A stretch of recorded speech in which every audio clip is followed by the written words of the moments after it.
तो चलिए स्टार्ट करते हैं अपना अगला क्वेश्चन। इसमें दिया है कि एक रे ऑफ लाइट है जो प्रिज्म से पास होती है। एक लाइट प्रिज्म से पास होती है और क्वेश्चन में कहा गया है कि इफ द रिफ्रैक्टेड रे क्यू आर, इफ रिफ्रैक्टेड रे क्यू आर, इस रे की बात की जा रही है यहां से लेके यहां वाली, ये रे जो है ये बेस BC के पैरेलल है, यानी कि ये वाला जो लाइन है और ये वाली जो रिफ्रैक्टेड लाइट रे है ये आपस में पैरेलल है। तो आपको ये बताना है कि R1 is equal to R2 is equal to A/2 और आपको बताना है कि एंगल ऑफ मिनिमम डेविएशन। तो ये बात आपको याद होनी चाहिए। तो यहाँ पे मैं सॉल्यूशन में लिख देता हूँ कि जब हमारी रिफ्रैक्टेड लाइट रे जो है, जो पहले फेज से रिफ्रैक्ट होती है लाइट रे, यदि वो बेस के पैरेलल हो जाती है, इसका मतलब मिनिमम डेविएशन की स्टेट आ चुकी है। तो यहाँ पे हम लिखेंगे when refracted light ray, when refracted light ray from first surface से जो रिफ्रैक्ट हुई है light is parallel to base, then this state is called minimum deviation state. minimum deviation state, minimum deviation state जो है इसे कहा जाता है। और मिनिमम डेविएशन स्टेट में आप जानते हैं कि एंगल ऑफ इंसिडेंस जो होता है वो एंगल ऑफ इमरजेंस के बराबर होता है। तो एंगल I जो है वो किसके बराबर होगा, एंगल E के बराबर होने वाला है। So angle I, this angle of incidence, और angle E, angle of emergence, ये आपस में बराबर होते हैं। ठीक बात। और हम यहाँ पे क्या कह सकते हैं कि ये एंगल R1 के बराबर है और ये कितना हो जाएगा आपके पास 90 माइनस R1 के बराबर। ये R2 है तो ये कितना हो जाएगा 90 माइनस R2, और ये कितना है एंगल A। तो मैं यहाँ पे ये भी लिख सकता हूँ इस ट्राइंगल में कि तीनों एंगल्स का जो सम है वो 180 डिग्री के बराबर है। सो आई can say 90 minus R1 plus 90 minus R2 is equal to plus A is equal to 180 degree. So 180 से 180 चला गया, आपको मिल जाता है यहाँ से A is equal to R1 plus R2। अब आप क्या करिए, पहली वाली सरफेस पे स्नेल्स लॉ लगाइए। स्नेल्स लॉ आप लगाएंगे तो आपको मिलेगा 1 into sine I is equal to mu into sine R1, equation number 1। दूसरे फेज से आप लगाइए स्नेल्स लॉ, तो दूसरे फेज पे स्नेल्स लॉ लगाएंगे तो आपको मिलेगा mu into sine R2 is equal to 1 into sine E, equation number 2। हम जानते हैं कि I और E जो है आपस में बराबर हैं, तो इन दोनों इक्वेशंस में जो है I और E बराबर हैं, तो साइन I और साइन E जो है आपस में बराबर होने वाले हैं। तो आप इन दोनों इक्वेशंस को डिवाइड कर दीजिए तो आपको मिलेगा sine I by sine E is equal to sine R1 by sine R2। ये म्यू है, ये म्यू है, म्यू से म्यू चला गया, साइन I से साइन E चला गया, तो आपको यहाँ पे मिलता है sine of R1 is equal to sine of R2। दोनों ही अक्यूट एंगल है, तो मैं कह सकता हूँ कि R1 की वैल्यू R2 के बराबर होने वाली है। R1 is equal to R2 आपको मिलने वाला है। ये इक्वेशन है, एक इक्वेशन ये है। तो आपको इन दोनों इक्वेशंस को सॉल्व करने से मिल जाता है। इन दोनों इक्वेशंस को आप सॉल्व करेंगे तो आपको मिलता है A is equal to 2 times R1 is equal to 2 times R2, और यहाँ से मिल जाएगा R1 is equal to R2 is equal to A/2। ठीक, ये मिल गया आपको। और मिनिमम डेविएशन की बात करें तो डेविएशन जो है, टोटल डेविएशन का फॉर्मूला होता है क्या, I plus E minus A। ये फॉर्मूला होता है टोटल डेविएशन का। और जब हम मिनिमम डेविएशन स्टेट की बात कर रहे हैं तो हम डेल्टा मिनिमम यहाँ पे पुट करेंगे और यहाँ पे E की वैल्यू I के बराबर पुट कर देंगे, तो मिल जाएगा आपके पास I plus I minus A, तो बन जाएगा आपके पास 2I माइनस A।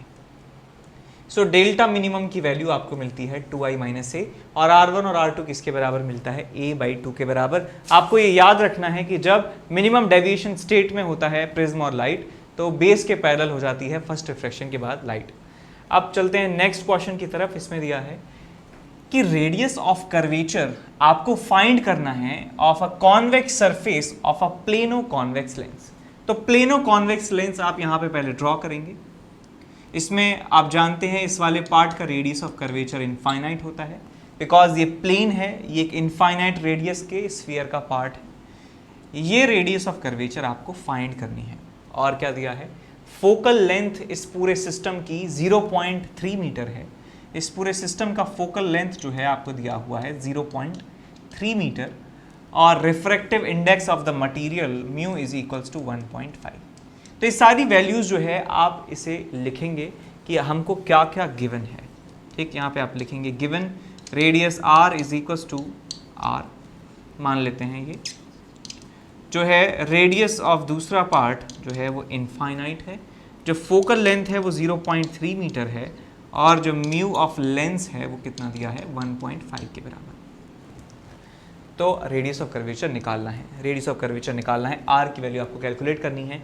तो आप क्या करेंगे, using lens maker formula, using lens maker formula. तो लेंस मेकर फॉर्मूला होता है 1/f is equals to mu minus 1/r1 minus 1/r2। अब यहाँ ये लेंस मेकर फॉर्मूला जो है इसमें आपको सारी वैल्यूज जो है बतानी है कि कौन सी क्वांटिटी का मतलब क्या क्या होता है। ठीक है, तो ये सारी चीज़ें लिखने के बाद कि कौन सी क्वांटिटी का मतलब क्या होता है, ये सारी वैल्यूज आप रखना स्टार्ट करेंगे तो आपको मिलेगा 1/0.3। ये मीटर में लिख रहा हूँ, आप चाहें तो सेंटीमीटर में लिख सकते हैं। सो 1 मीटर में 100 सेंटीमीटर, तो यहाँ पे आप 100 से मल्टीप्लाई कर दीजिए, is equal to 3/2 minus 1/r minus 1/infinity, तो ये बन जाएगा आपके पास 0। तो आपको यहाँ से मिलेगा 1/30 is equals to 1/2 into 1/r। तो यहाँ से मिल जाएगा आपको r is equals to 60 centimetre. तो 60 सेंटीमीटर रेडियस ऑफ कर्वेचर आपको यहाँ पे मिलने वाला है। ठीक, आप चलते हैं आगे नेक्स्ट क्वेश्चन की तरफ। नेक्स्ट क्वेश्चन में आपको दिया है कि एक सिमेट्रिक बायकॉन्वेक्स लेंस है, सिमेट्रिक बायकॉन्वेक्स लेंस है जिसका रेडियस ऑफ कर्वेचर जो है वो r के बराबर है, और वो बना हुआ है एक ग्लास से जिसका रिफ्रैक्टिव इंडेक्स कितना है 1.5 है। ठीक, इसको प्लेस किया गया है एक लिक्विड लेयर पे, यानी कि इस लेंस को जहां रखा है वहां लिक्विड भरा हुआ है, लिक्विड भरा हुआ है कुछ इस तरीके से, लिक्विड है हर जगह, लिक्विड है हर जगह, लिक्विड इस तरीके से भरा हुआ है। ठीक, अब ये क्या कहते हैं, placed on top of the plane mirror, और इस पूरे सिस्टम को रखा गया है एक प्लेन मिरर के ऊपर। तो एक प्लेन मिरर है, लिक्विड है, लेंस है, और क्या कहा गया है कि एक ऑप्टिकल निडल है, ऑप्टिकल निडल है ये रही, और जिसका टिप प्रिंसिपल एक्सिस पर है, जिस निडल का जो टिप है इस प्रिंसिपल एक्सिस पर रखा हुआ है, और इसको मूव कराया जाता है एक्सिस के अलॉन्ग, इसे मूव कराया जाता है। तो इसकी रियल इन्वर्टेड इमेज बनती है और वो इससे खुद से कोइंसाइड करती है।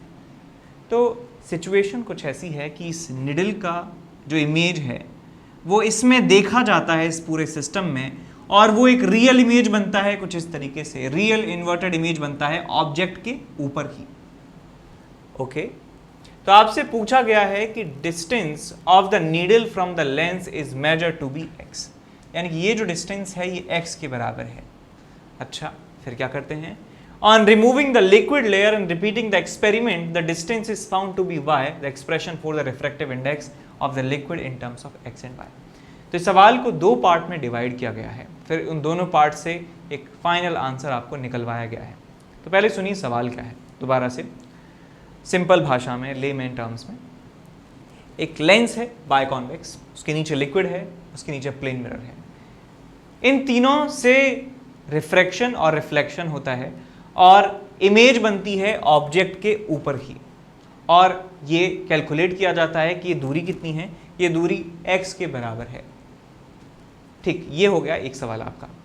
दूसरा सवाल ये है कि अब इस लिक्विड को हटा दिया जाता है तो ऑब्जेक्ट के ऊपर इमेज बनती है, लेकिन ये जो डिस्टेंस है ऑब्जेक्ट की ये उस समय y हो जाती है। जब लिक्विड को हटा देते हैं तो डिस्टेंस y पर ऐसा काम होता है कि ऑब्जेक्ट और इमेज कोइंसाइड करते हैं, और जब लिक्विड लगा रहता है, लिक्विड जब प्रेजेंट होता है तो ये डिस्टेंस जो है x के बराबर आती है। तो आपको x और y को इस तरीके से रिलेट करना है जिससे उन दोनों की मदद से म्यू की वैल्यू आपको मिल जाए। Mu is the refractive index of this liquid.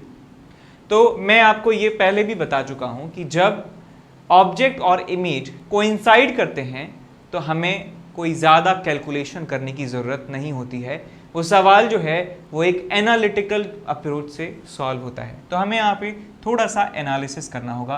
तो डायग्राम जो मैं है ये अगले पेज पर बना देता हूँ। तो डायग्राम कुछ इस तरीके से है। तो मैं पहली सिचुएशन ले रहा हूँ विदाउट द लिक्विड, जो लेटर हाफ पार्ट में दिया हुआ है सिचुएशन। विदाउट द लिक्विड क्या हो रहा है? तो हमारे पास एक है लेंस है, बाय कॉन्वेक्स लेंस है, इसका रेडियस r है, और एक है साहब आपका प्लेन मिरर। इनके प्रिंसिपल एक्सिस पर एक नीडल रखी हुई है, नीडल का टिप है, और ये डिस्टेंस y दूरी पर है, ये डिस्टेंस है y। अब यहां से निकलती है लाइट रे और वापस यहीं पे जाके इंटरसेक्ट होती है। यही मतलब है कि इमेज वहीं पे बन रही है जहाँ पे ऑब्जेक्ट है, तो यहीं से लाइट निकल रही है, यहीं पे आकर वापस लौट रही है। तो इसका मतलब क्या है कि मान लीजिए एक लाइट रे ऐसे जाती है, एक लाइट रे ऐसे जाती है, इस लेंस से आके वो रिफ्रैक्ट होगी। उस रिफ्रैक्ट होने के बाद ये इस प्लेन मिरर पर पड़ेगी और प्लेन मिरर से ये वापस जानी चाहिए जिस रास्ते आई है। बात पहले भी कर चुके हैं कि रिवर्सिबिलिटी, जो रिवर्सिबल जो नेचर होता है लाइट का, रिवर्सिबिलिटी प्रिंसिपल, वो क्या कहता है कि यदि लाइट की डायरेक्शन को पलट दिया जाता है तो लाइट जिस पाथ से आई है उसी पाथ से वापस लौटती है। तो हमें इस लाइट को वापस यदि भेजना है, लाइट को अल्टीमेटली तो वापस भेजना है, तो इसका मतलब पाथ ऐसा रहा होगा, पाथ ऐसा रहा होगा कि ये इस प्लेन मिरर पर नॉर्मल इंसिडेंट हुई होगी और ये नॉर्मली वापस जा रही होगी और लेंस से फिर दोबारा रिफ्रैक्ट होके उसी पाथ को फॉलो कर रही होगी। यानी कि अंत में हमें उसका पाथ जस्ट अपोजिट करना है, direction of velocity, direction of light जो है उसको पलटना है अंत में आके, तब जाके वो वापस अपने घर पे पहुंच जाएगी। ठीक, समझ गए? तो इस एग्जाम्पल को ऐसे समझ सकते हैं कि मान लीजिए कि एक इमेजिनरी स्टोरी है, ठीक है। स्टोरी में क्या होता है कि घर पे एक बच्चा अपने पापा की दुकान पे जाने की जिद करता है और वो बिना बताए घर पे भाग जाता है घर से और दुकान की तरफ जाता है, अपने पापा की दुकान पे पहुंच के कहता है कि मैं आ गया हूँ। अब उसके पापा को ये इंश्योर करना है कि हमारा बेटा या बेटी जो है वापस घर पे पहुंच जाए बिना किसी शरारत के, कहीं दोस्त के घर में रास्ते में ना मुड़ जाए। तो क्या करना होगा, एक ज़ोर से गाल पे तमाचा लगाना होगा और ज़ोर से तमाचा पड़ते ही बच्चा जो है रोते रोते जिस रास्ते आया था उस रास्ते चुपचाप अपने घर पे पहुंच जाएगा और अपने मम्मी से सॉरी मांगेगा। ठीक, तो वही लाइट को जो है फॉलो करवाना है कि हमें अंत में एक थप्पड़ मारना है ज़ोर से, जिससे लाइट जो है वापस उसी रास्ते वापस चली जाए। तो भाई ये लाइट जब सीधी जाएगी, यदि सीधी मिरर पे पड़ेगी तो ही उसे वो वापस लौटा सकता है। यदि मिरर पे कोई एंगल बना के लाइट आती है, मान लीजिए लाइट अंत में ऐसे आ रही है मिरर पे, तो इस लाइट को वो ऐसे रिफ्लेक्ट कर देगा। लेकिन एक ही केस ऐसा पॉसिबल है कि जब लाइट ऐसे आए और वापस ऐसे चली जाए, तब हम कह सकते हैं कि लाइट जिस रास्ते आई थी उसी रास्ते वापस जाएगी, बिकॉज ये लाइट की प्रॉपर्टी है कि जिस रास्ते से आई है उस रास्ते से जाएगी यदि उसकी डायरेक्शन पलट दी जाती है तो। ठीक, तो समझ गए कि ये तभी पॉसिबल हो सकता है कि जब लाइट ऐसे नॉर्मली आके पड़े, और लाइट लेंस से निकल के नॉर्मल पड़नी चाहिए। लाइट लेंस से निकल के नॉर्मल यदि जा रही है मिरर के, इसका मतलब पैरेलल बीम निकल रहा है लेंस से निकल के, लेंस से जाकर ये पैरेलल टू इटसेल्फ हो जा रही है, पैरेलल टू प्रिंसिपल एक्सिस हो जा रही है। इसका मतलब ये वाला जो पॉइंट है ये इस लेंस की फोकल लेंथ के बराबर है। तो यहाँ पे हम लिख सकते हैं कि y जो है this is the focal length of the lens, y की value focal length of the lens के बराबर है। ठीक, और focal length of lens maker formula से बता सकते हैं।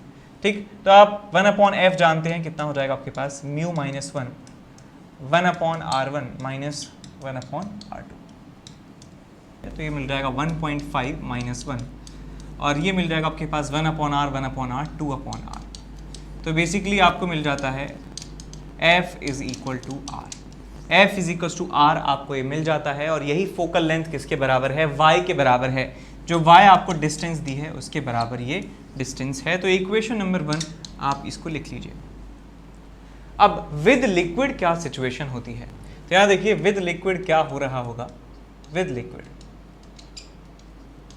लिक्विड क्या है कि ये हमारे पास एक बाय कॉन्वेक्स लेंस है और लिक्विड भरा है, तो वो कुछ इस तरीके का शेप बना रहा होगा, एक इस तरीके का शेप बना रहा होगा।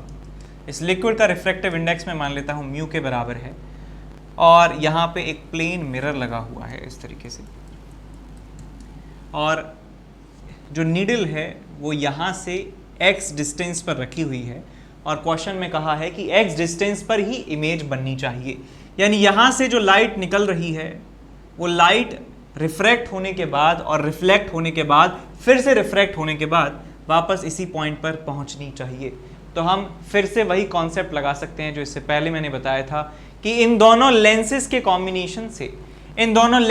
कॉम्बिनेशन से लाइट की जो रे है वो पैरेलल टू प्रिंसिपल एक्सिस हो जानी चाहिए। यदि ये लाइट ऐसे पैरेलल हो गई तो हम इस प्लेन मिरर की हेल्प से इस लाइट का जो पाथ है वो जस्ट रिवर्स कर सकते हैं, और हमने लाइट का पाथ यदि रिवर्स कर दिया तो रिवर्सिबिलिटी प्रिंसिपल के अकॉर्डिंग यदि लाइट का पाथ रिवर्स कर दिया जाता है तो जिस रास्ते आई थी लाइट उसी रास्ते उसको जाना पड़ेगा। तो उसी रास्ते यदि हमें उसे भेजना है तो हमें यहाँ पे उसकी जस्ट डायरेक्शन रिवर्स करनी होगी, और ये लाइट जो है वापस इसी पॉइंट पर पहुंच जाएगी। इसका मतलब हम कह सकते हैं कि इन दोनों लेंसेज के कॉम्बिनेशन की जो फोकल लेंथ आएगी, इन दोनों का जो इक्विवेलेंट फोकल लेंथ होगा एफ इक्विवेलेंट, वही इस डिस्टेंस के बराबर होना चाहिए। तो यहाँ पे मैं लिख सकता हूँ रिलेशन आता है x is equal to F equivalent of these two lenses. अब इन दोनों लेंसेज का इक्विवेलेंट फोकल लेंथ निकालने के लिए क्या करें, इन लेंसेज को आप ऐसे बना लीजिए, एक लेंस ये है और दूसरा लेंस जो है वो कुछ इस तरीके से है। इसका रिफ्रैक्टिव इंडेक्स म्यू है, इसका रिफ्रैक्टिव इंडेक्स 1.5 है, इसका रेडियस ऑफ कर्वेचर r है, ये भी r है और ये भी r है, और ये इनफाइनाइट है। तो यहाँ पे मैं जो है लिखूंगा फॉर्मूला कि 1/f equivalent is equal to 1/f1 plus 1/f2। तो 1/f equivalent is equal to 1/f को लिखा जा सकता है mu minus 1/r1 minus 1/r2, जो हम पहले ही निकाल चुके हैं, कितना है 1/r या 1/y इसे लिखा जा सकता है। जो यहाँ पे फोकल लेंथ थी वो रेडियस ऑफ कर्वेचर के बराबर है, उसकी वैल्यू y के बराबर है, तो मैं इस लेंस की जो फोकल लेंथ है उसे y के बराबर लिख सकता हूँ। ठीक, 1/f1 हमने लिख दिया है 1/y प्लस 1/f2।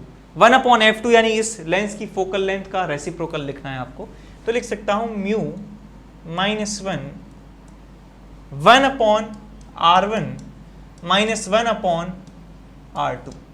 तो ये दूसरा रिजल्ट आपको मिलेगा। तो यहाँ से r को भी हम y के बराबर लिख सकते हैं, तो ये 1/f इक्विवेलेंट को लिख सकते हैं 1/x, बिकॉज f इक्विवेलेंट किसके बराबर है, x के बराबर है। सो 1/x is equals to 1/y, और ये मिल जाएगा आपके पास plus 1 minus mu divided by y।